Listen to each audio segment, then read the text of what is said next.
आज का हमारा बहुत ही सुंदर एपिसोड है तिर्यंच गति, कारण और निवारण।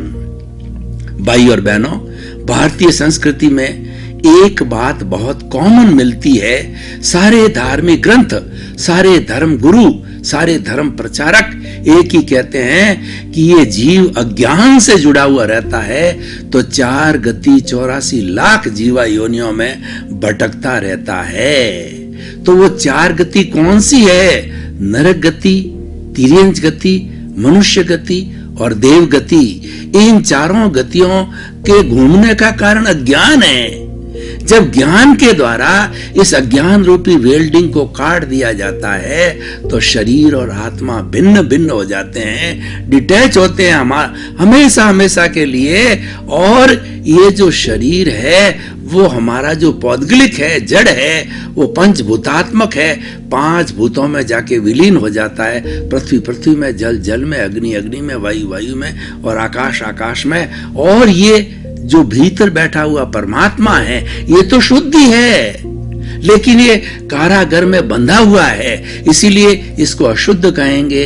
इसको हम कहेंगे बद्ध आत्मा बोला जाता है। इसकी नेचर, इसका गुण तो प्योर है, लेकिन इसके साथ में ये शरीर, ये जो स्थूल शरीर मिला है, ये शरीर मिला है कार्मण शरीर के कारण। कॉजल बॉडी, लिंग बॉडी, सांख्य भाषा में लिंग कहा जाता है और कॉजेज डालने के कारण कॉजल बॉडी बनती है। वही इसका रूट कॉज है, उसी कारण ये स्थूल शरीर मिलता है। और वही अज्ञान है, वो अज्ञान का पिटारा है, वो कार्मण शरीर जो 8 जो है मुख्य कर्म है, ज्ञानावर्णीय, दर्शनावर्णीय, वेदनीय, मोहनीय, आयुष्य, नाम, गोत्र, अंतराय। इस 8 मुख्य कर्म और 148 इसकी उत्तर प्रकृतियां होती है, सब डिविजन्स होते हैं। और उसका पुलिंदा है, उसका वेयर हाउस है। और ये जन्म जन्मांतर से आत्मा को साथ लिए घूमता रहता है, इसलिए बद्ध आत्मा कहलाती है, क्योंकि अज्ञान रहता है।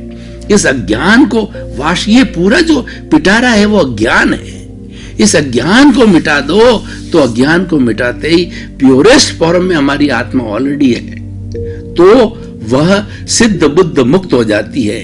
यानी देखिए, दोपहर का तपा हुआ सूरज है, लेकिन चंद्रमा आ जाता, उस सूरज के सामने बादल आ जाते हैं तो सूर्य ढक जाता है और कई बार ऐसा लगता है कि अंधेरा हो गया। वास्तव में सूर्य तो पूर्ण विकसित है, लेकिन बादलों के कारण जो है वो ढक जाता है। तो सूर्य के समान हमारी ये शुद्ध आत्मा है, परमात्मा है। ये बादल यानी 8 तरह के आवरण के कारण ढका हुआ है और वही अज्ञान है। इस आवरण को हटा दिया जाता है ज्ञान के माध्यम से, गुरु की कृपा से, तो ये जो है हटते ही जो है अपने शुद्ध स्वरूप के अंदर परमात्मा आ जाता है और वह शरीर धारण नहीं करता, क्योंकि जो इसका कारण था, इसका रूट कॉजल बॉडी थी, वह समाप्त हो गया। वही अज्ञान है। तो बड़ी बात सिंपल है। अब हम बात करते हैं कि 4 गति की हमने बात कही, तो तिर्यंच गति किसे कहते हैं? तिर्यंच में देखिए, पेड़ है, पौधे है, पशु है, पक्षी है, ये जितना चराचर जगत हमको दिखाई देता है वो सारा तिर्यंच गति कहलाता है। और मनुष्य गति में केवल मनुष्य होते हैं, और दूसरा नरक गति में केवल नारकीय जीवन के लोग रहते हैं, वो कि हमारे अधोगति में होते हैं, यानी पृथ्वी के नीचे होती है नारकियां। और एक देव गति जो कि अच्छे कर्म किए हुए होते हैं, अच्छे कॉजेस डाले होते हैं। देव गति है ऊर्ध्व, हमारी जो ऊर्ध्व स्थान है उनका, मतलब ऊर्ध्व लोक।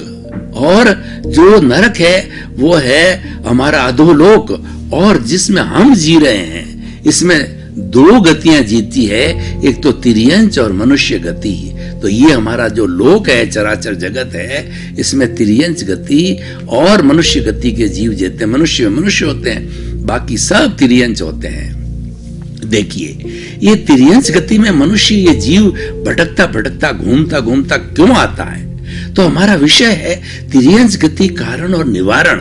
हमें जब तक हम डायग्नोसिस नहीं करेंगे, हम जब तक कारण की तह में नहीं जाएंगे, तो निवारण कैसे करेंगे?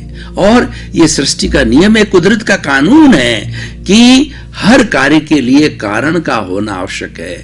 Without the reason there will be no effect at all.